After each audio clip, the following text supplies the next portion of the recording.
In 1867, a trail cook bolted a wooden box to the back of an army wagon and accidentally invented the most important kitchen in American history.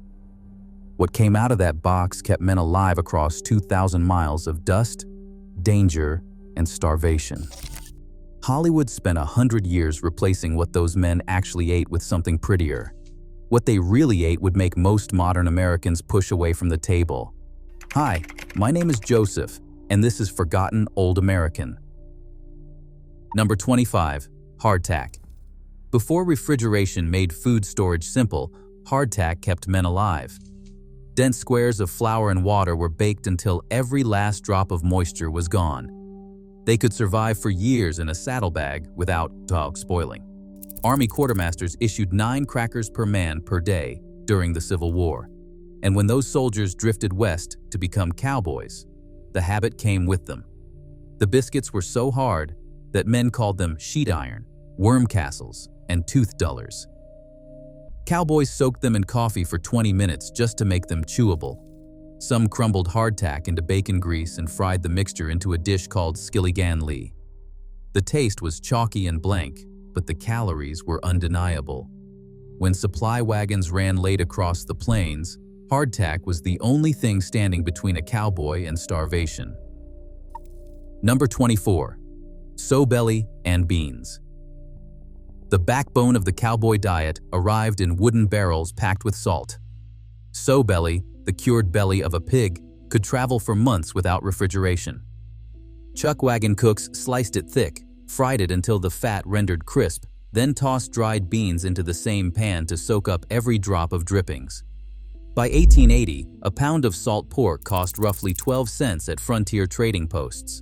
The beans, usually pintos, were purchased in 100-pound sacks and rationed carefully. The smell of frying Sowbelly drifting across the prairie told tired cowboys that supper was close. The combination was greasy, salty, and monotonous. But it delivered the fat and protein that hard labor demanded, and nobody complained twice to a cook holding a cast-iron skillet.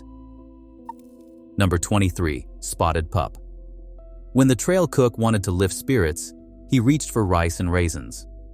Spotted pup was the cowboy's version of dessert. It was a simple pudding of boiled rice, studded with plump raisins, sweetened with molasses or brown sugar. The dark raisins scattered through the pale rice gave the dish its name. Supply wagons carried dried fruit precisely because it traveled well and provided desperately needed variety. Cowboys who recorded their memories decades later mentioned spotted pup with genuine fondness. One trail hand from the Chisholm Trail recalled it as the closest thing to home his outfit ever tasted. When supplies ran low, the cook stretched the raisins thin, and men picked through their portions, counting each one. That is not a joke. Men who rode cattle across Texas counted individual raisins in their dessert bowl. That is what the trail did to a person. Number 22. Coffee gravy. When a chuckwagon ran short of milk, and it almost always did, cowboys improvised. Coffee gravy started with pan drippings from the morning's bacon, thickened with flour, then loosened with leftover coffee instead of milk or water. The result was a dark, bitter gravy that covered biscuits and salt pork alike. The taste was harsh, tannic, and deeply savory. Men raised on their mother's cream gravies might have winced at the first bite, but after a week on the trail, coffee gravy tasted like innovation itself. The caffeine in the gravy provided a mild boost. The fat from the drippings delivered calories that kept men working through brutal days. Oral histories from the 1930s recorded aging cowboys who still made coffee gravy in their own kitchens decades after the last great trail drives ended. Old habits formed out of necessity have a way of sticking. Number 21.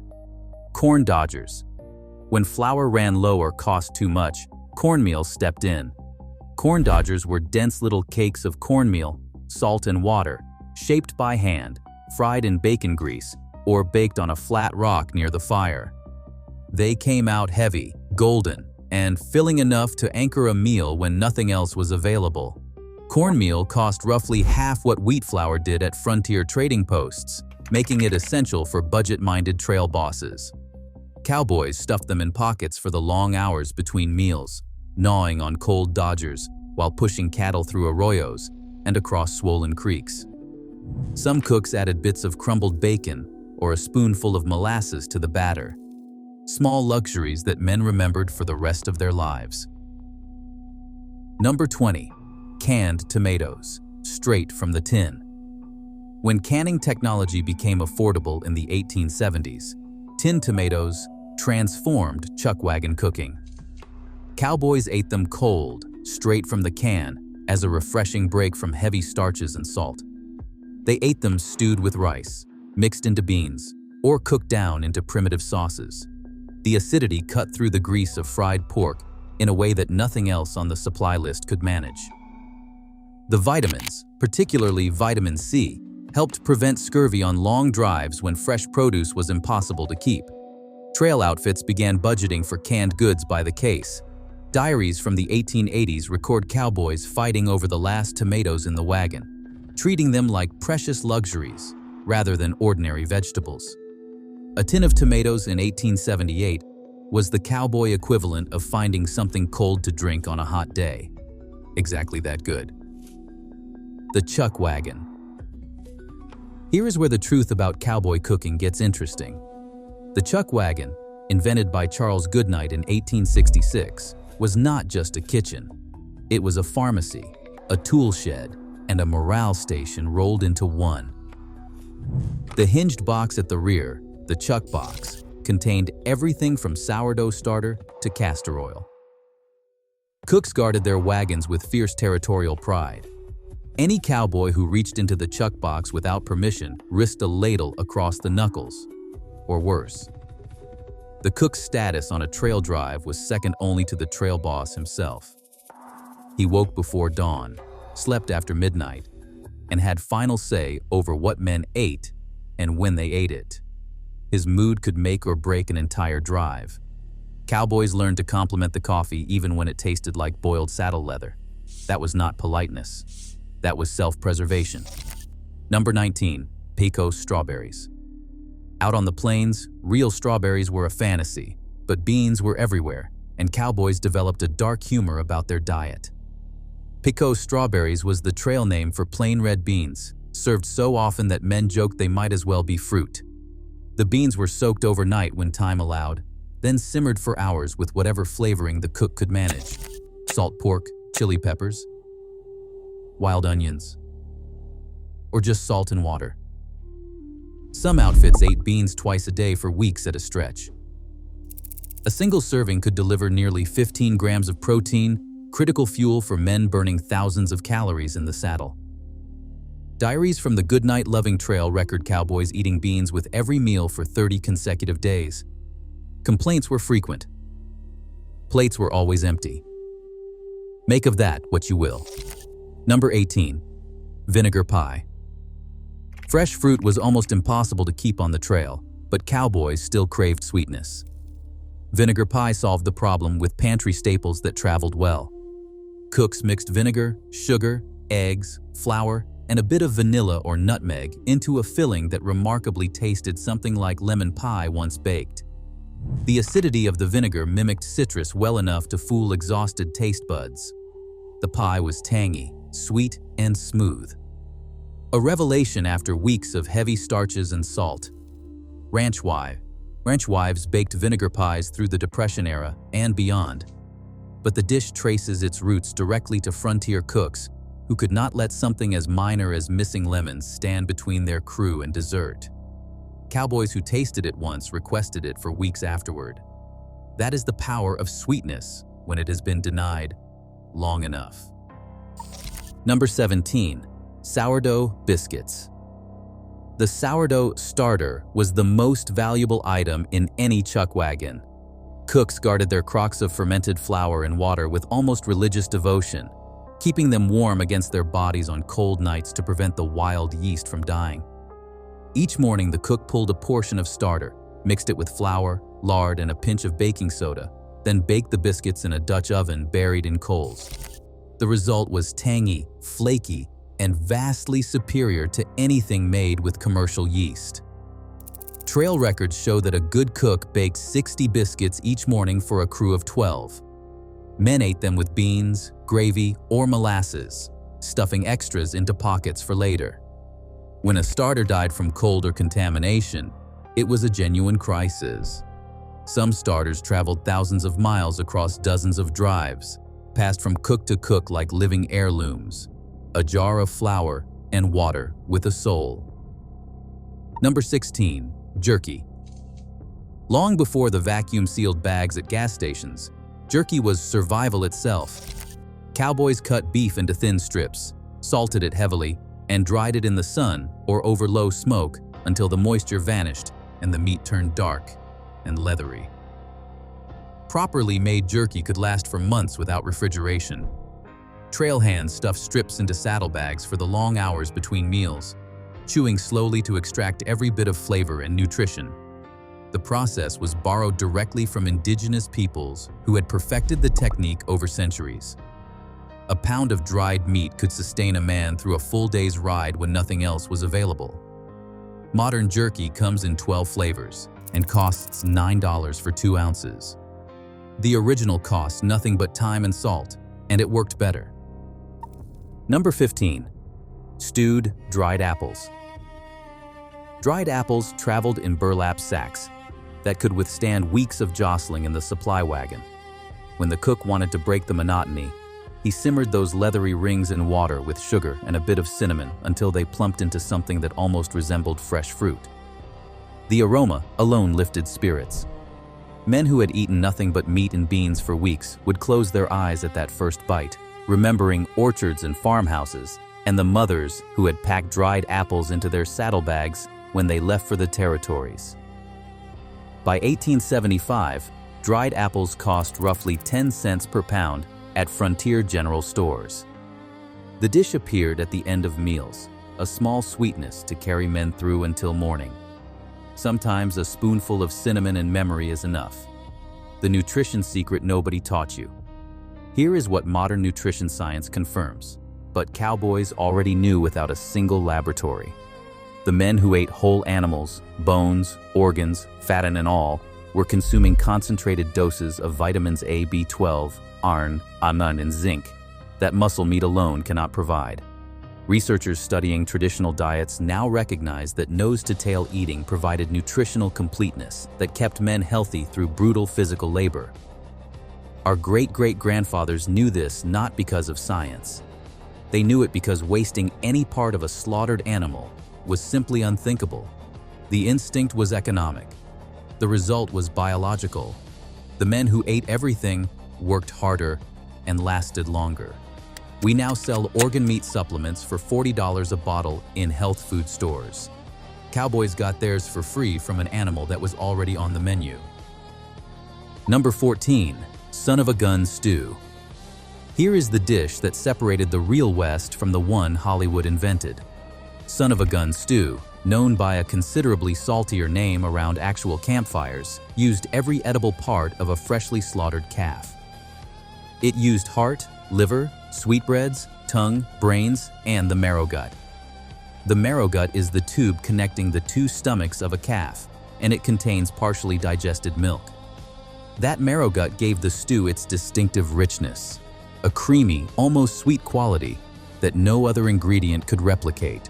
Cooks simmered the organs with onions, chili peppers, and whatever vegetables were available until the mixture thickened into something deeply flavored and nourishing.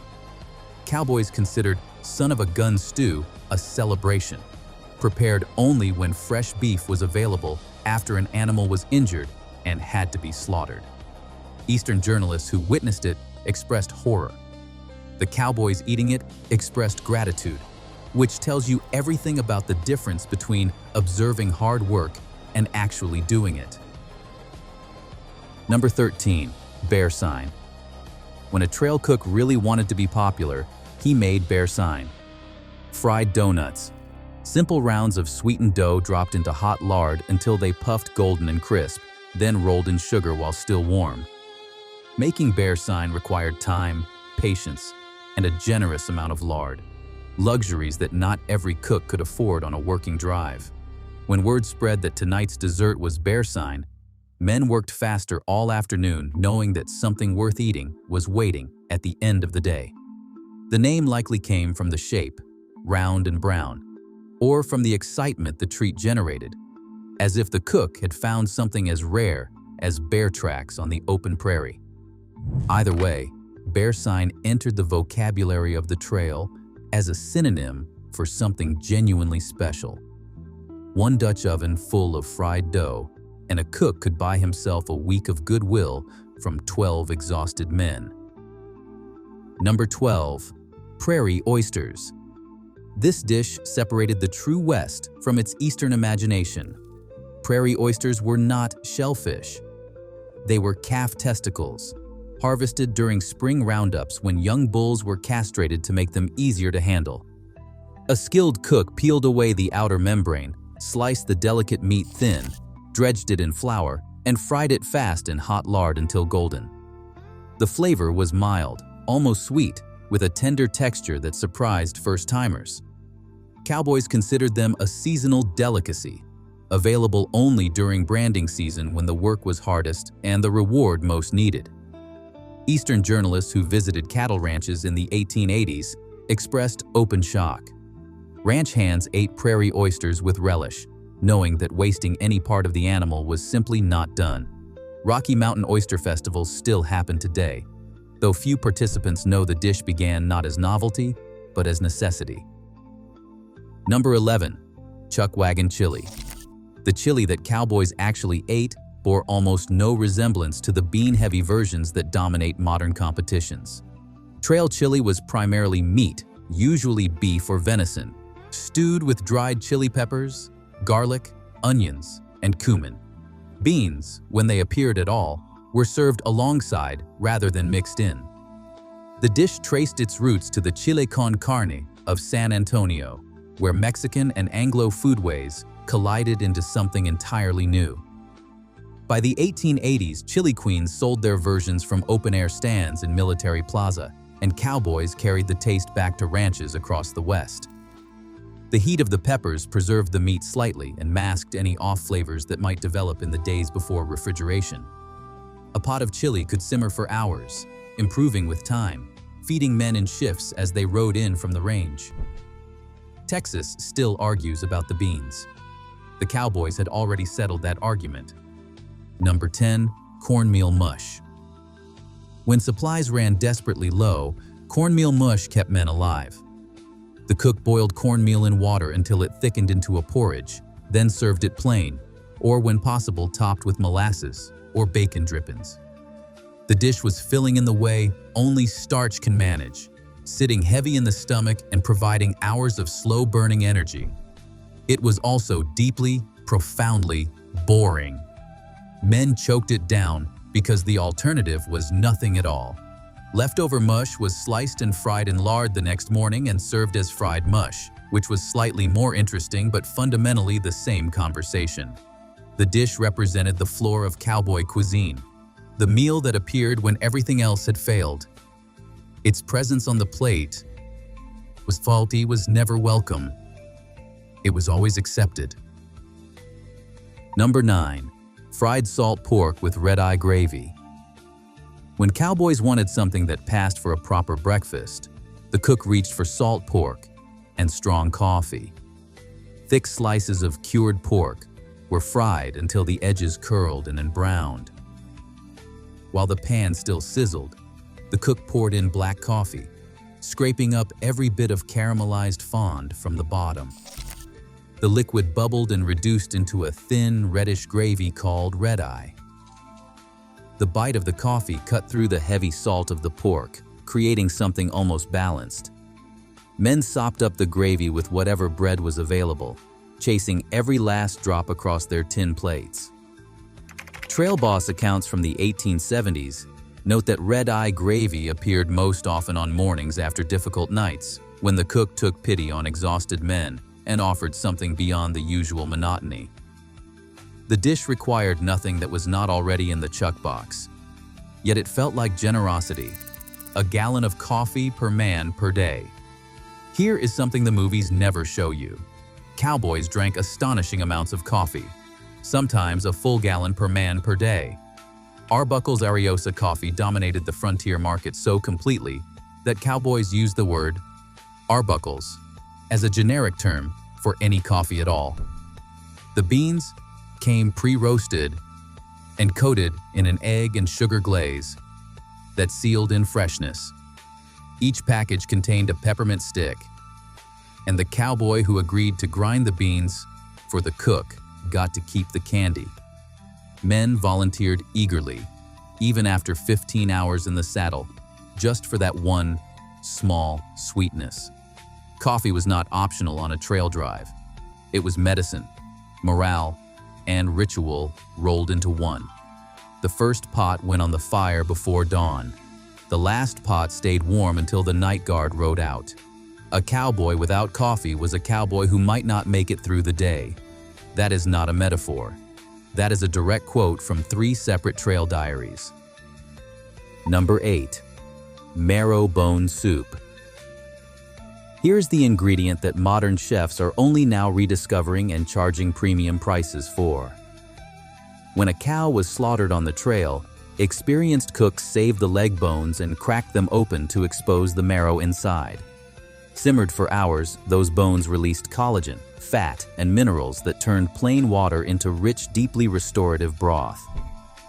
Cowboys recovering from illness were given marrow bone soup specifically to rebuild their strength. Men who had pushed too hard, ridden too far, or gone too long without proper food found something healing in that simple bowl. The technique was borrowed from indigenous cooking traditions and from the bone broth that had sustained human beings for thousands of years. What we now sell as a premium wellness product in $12 paper cups was once the everyday practice of cowboy cooks who understood without any scientific explanation that bones contained something powerful and that wasting them was a kind of foolishness they could not afford. Number 7. Pemmican. This is the one that disappeared not because people stopped needing it, but because they stopped understanding it. Pemmican was dried meat, usually buffalo or beef, pounded fine, and mixed with an equal weight of rendered fat, sometimes with dried berries folded in. The result was a dense, almost brick-like block of concentrated nutrition that could survive for years without spoiling. Cowboys borrowed it directly from Plains Indian traditions that had sustained people across the continent for centuries before a single cattle drive ever crossed Texas. A pound of pemmican contained enough calories to fuel a man through an entire day of hard riding. No cooking required. No fire needed.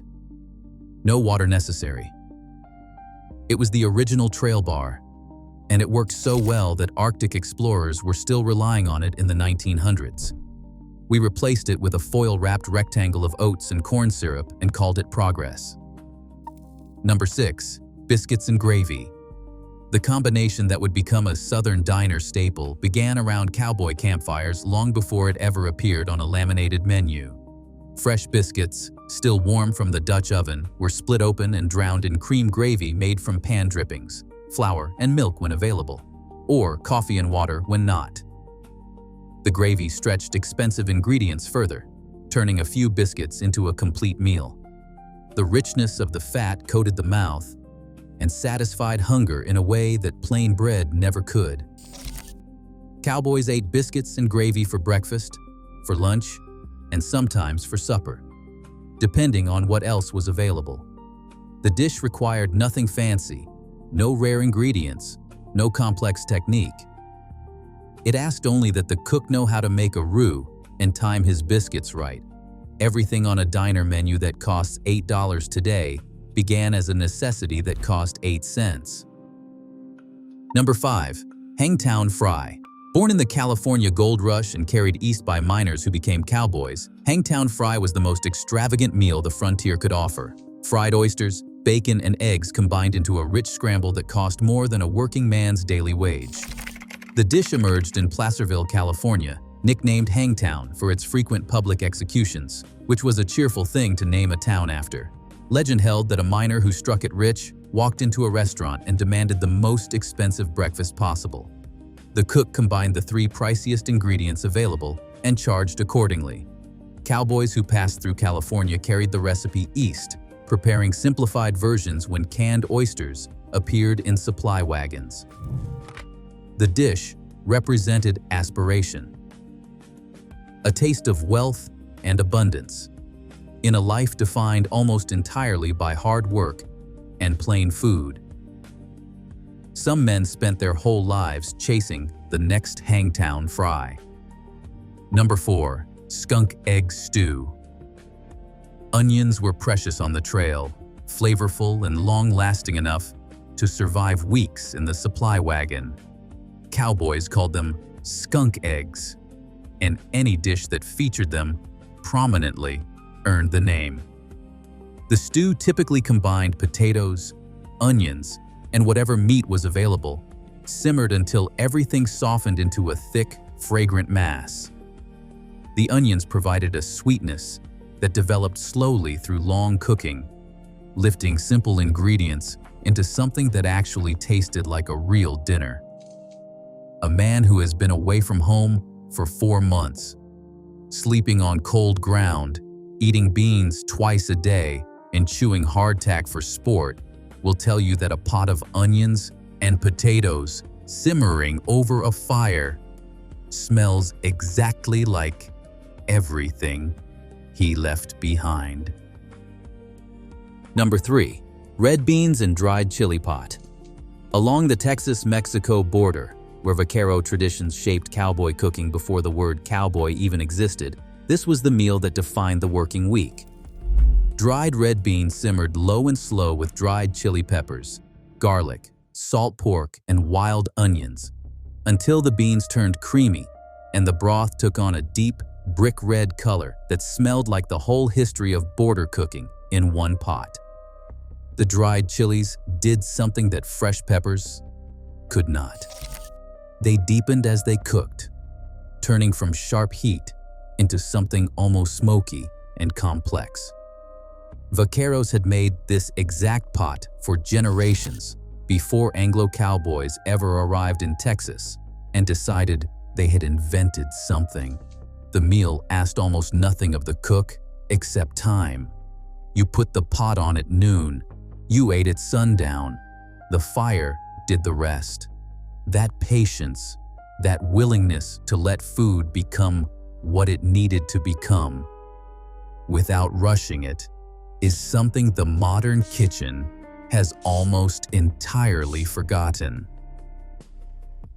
Number 2. Sourdough flapjacks. Every morning that the trail cook had a functioning sourdough starter and enough lard for the griddle, flapjacks appeared. Thick, slightly sour pancakes were poured onto a cast iron pan greased with bacon fat, cooked until the edges set and the surface bubbled, then flipped once. One time only. A cook who flipped his flapjacks twice was a cook who did not understand flapjacks. Served with molasses because syrup was expensive and molasses was not. These were the meal that made men feel briefly, powerfully human before another 15-hour day began. The sourdough tang set them apart from any pancake made with commercial leavening. The bacon fat gave the edges a crispness that butter could not replicate. Cowboys who wrote letters home mentioned flapjack mornings specifically. The way the smell of them hit before you even opened your eyes. The way the cook called out and men moved faster than they moved at any other point in the day. That smell was the best alarm clock the frontier ever invented. Number 1. Chicken soup. Except there was no chicken. The number 1 meal that actually sustained cowboys across the Wild West was not dramatic. It was not exotic. It had no colorful name and no story attached to a famous cattle drive. It was bone broth.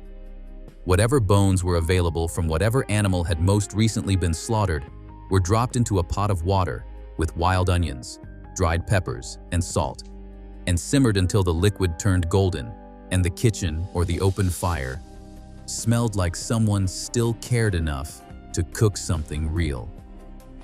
Every culture that has survived hard conditions arrived at this same meal independently. Because it works. Because bones contain collagen, minerals, and fat that restore a body that hard labor has emptied out. Because something warm in a bowl at the end of an impossible day does something to a person that calories alone cannot explain.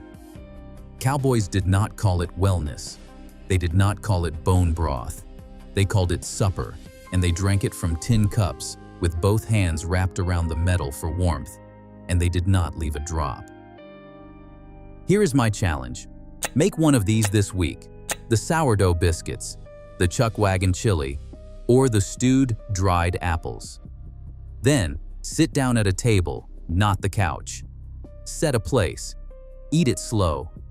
These meals were never just about being cheap, practical, or making something from nothing. They were about men in an impossible landscape deciding they were still worth feeding. Share which one you are going to make in the comments. Tell me if anyone is brave enough to attempt son of a gun stew, or if you are starting sensible with spotted pup.